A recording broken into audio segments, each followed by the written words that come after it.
নমস্কার সবাইকে স্বাগত আমার চ্যানেলে বিএড এর থার্ড সেমিস্টারে ফিজিক্যাল সায়েন্সের অ্যাসাইনমেন্ট নিয়ে এই ভিডিওতে আলোচনা করব। ফার্স্ট প্রশ্ন কি বলেছে, পাঠ বিশ্লেষণের সংজ্ঞা দিন। পাঠ বিশ্লেষণের সুবিধাগুলি লিখুন। প্রথমে বলা আছে পাঠ বিশ্লেষণ অর্থাৎ পেডাগোগাল অ্যানালাইসিস। পেডাগোগাল অ্যানালাইসিস শব্দটির উৎপত্তি প্রাচীন গ্রিক শব্দ পেডাগগিস থেকে, যার a slave who led boy to school, অর্থাৎ শিশুদের স্কুল থেকে বাড়ি আনা নেওয়া করত যে। পায়দা শব্দটির অর্থ শিশু। পেডাগগি বলতে শিক্ষাবিজ্ঞান বা বিজ্ঞানসম্মত শিক্ষণ কৌশলকে বোঝানো হয়। পাঠ বিশ্লেষণের সুবিধা।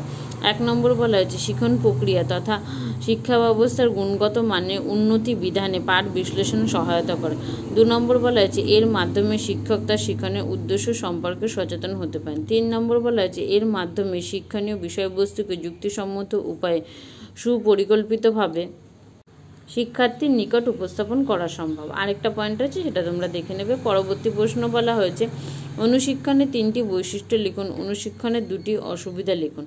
অনুশিক্ষণের বৈশিষ্ট্যগুলি হলো 1 নম্বর নতুন অভিজ্ঞতা পরীক্ষণ ও উদ্ভাবন। শিক্ষণের ক্ষেত্রে অনুশিক্ষণ একটি নতুন ধারণা, শিক্ষার্থী শিক্ষকের নতুন অভিজ্ঞতা লাভের সুযোগ সৃষ্টি করে এবং নতুন নতুন পরীক্ষণের পরিস্থিতি তৈরি ও নতুন কিছু উদ্ভাবনের সুযোগ তৈরি করে দেয়। 2 নম্বর বলা হয়েছে শিক্ষক শিক্ষণ কৌশল।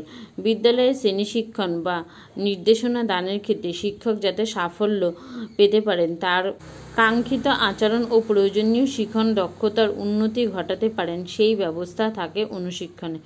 এই অর্থে এটি একটি শিক্ষক প্রশিক্ষণ কৌশল, কিন্তু এটি শিক্ষণ কৌশল নয়।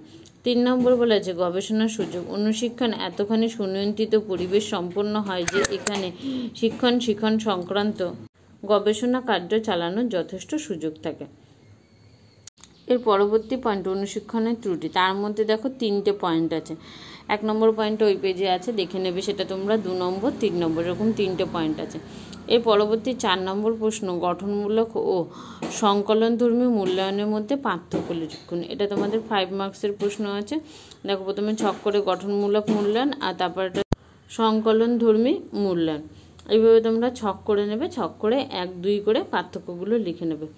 1 নম্বর পার্থক্যটা দেখো এখানে কী আছে, 2 নম্বর পার্থক্যটা এরকম করে দেখে তোমরা পার্থক্যগুলো লিখে নেবে। এছাড়া তোমাদের ফিজিক্যাল সায়েন্সের উপর লার্নিং ডিজাইন আপলোড করা আছে, সেগুলো তোমরা দেখে নেবে। থার্ড সেমের প্লেলিস্ট চেক করবে, প্লেলিস্ট চেক করলে তোমরা সমস্ত কিছু পেয়ে যাবে। পেডাগোগাল অ্যানালাইসিস, লার্নিং ডিজাইন, অ্যাসাইনমেন্ট সমস্ত কিছু। দেখো ওই পেজে তোমাদের 2টো পার্থক্য ছিল।